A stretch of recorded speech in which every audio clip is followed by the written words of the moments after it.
Nakita mo ba yung nakasalamin? Kamukha niya yung PJ. Sama niyang tingin sa iyo. Kanina pa yan. Kanina pa yan. Oh, tamo. Sama daw tingin mo sa akin, ha? O ito ba? Huwag mo sabing mayaman ka, makapangyarihan ka, marami ka sabi, matapos ang tao. Sama. Ano?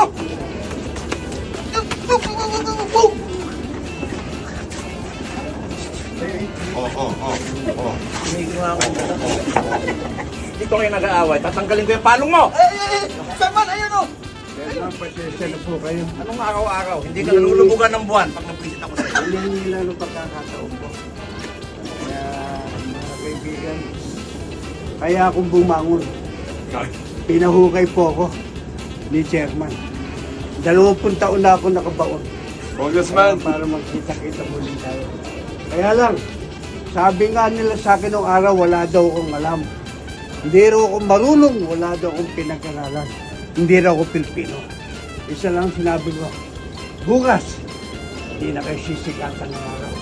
Bakit, FPJ? Gusto mo ba? Oh, tapos na laban, hindi na kayo sisikatan ng araw. Sandali, FPJ. Gusto mo ba ng 30% commission kay contractor? Hindi naman po, basta kung ano yung nasa kalooban niya ako. Galing. Pwede tayo? Totohanin na ni Kong yan sa susunod na eleksyon.